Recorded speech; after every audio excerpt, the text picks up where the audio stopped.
Yeah, good morning YouTube. Got this package in the mail the other day. This is from Acer Racing. What I got was some ceramic bearings. Yeah, so here's the bearings here. These are, this is I think a 6902. Got 4 of those, and then this is a 6802. And I believe these are the ones I've got Stan's 3.30 hubs on my Monster Cross bike.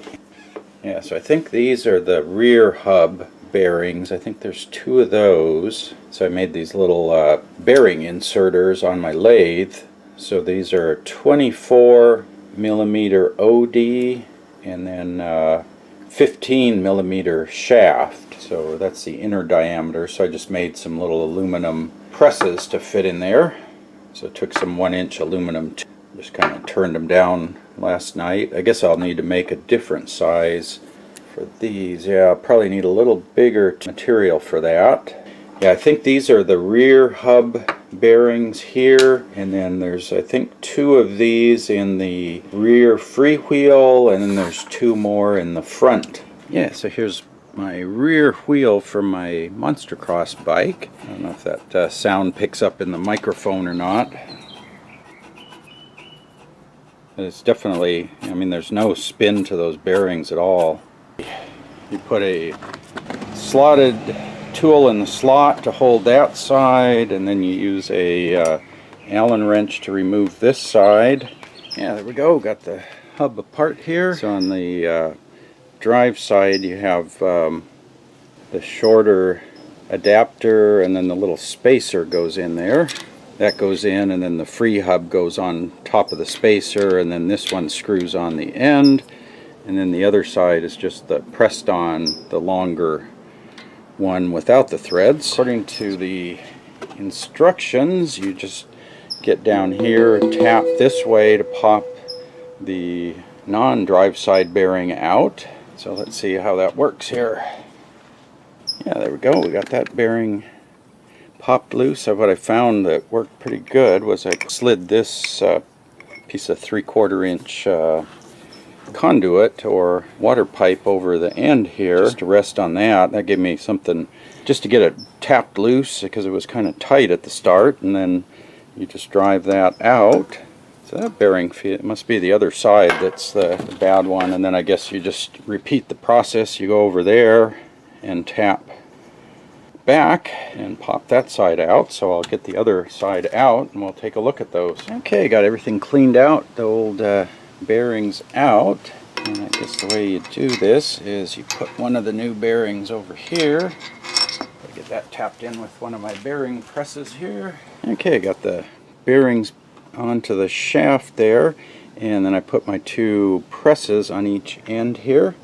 I've got an 8 millimeter threaded rod there, so I've just got a nut on each end and some spacers, because actually it's just threaded on the end. So I'll try cranking these down and see how the bearings seat.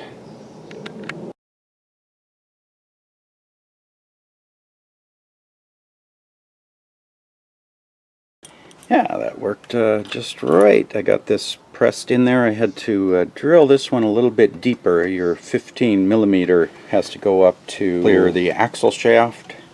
So I didn't get that one deep enough when I first drilled it. So I'm going to take this off and we'll take a look at the see what the bearings look like there. Yeah, and there we go. It doesn't feel gritty anymore. So I think that's probably a good set of bearings. The old bearings actually felt okay. They might just need some grease in there, so I'm going to probably clean them and grease them, but I figured it would be easier to just put in some new bearings, and then I have some spares. So yeah, that worked pretty good. Just show you my little tool here. So this was just 2 scraps of some 1-inch round aluminum I had, and they're bored out to 15 millimeters through the middle, and then I put an 8 millimeter hole all the way through, so the 15 doesn't go clear through, and then they're turned down from 1 inch 25.4 down to 20, just a little under 24 millimeters to catch the outside of the bearing, and you can see how that fits. So the bearing outer race is supported when you're driving them in, and then you've got clearance for the inner race, and then this just little threaded rod goes through on each end to pull them in. I think doing that's probably easier than trying to drive them in with a tap them in with a hammer, because I tried that. The bearing wants to get, you know, twisted inside. Yeah, there's no more gritty feel at all. Just nice smooth feel. So I'll put everything back together and we'll see what it looks like.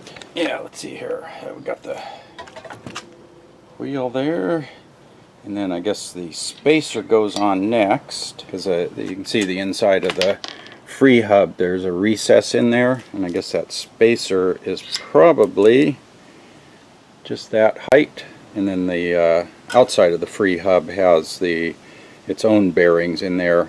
These feel okay, so I think I'm going to leave the free hub bearings for now and just see how this works. There we go.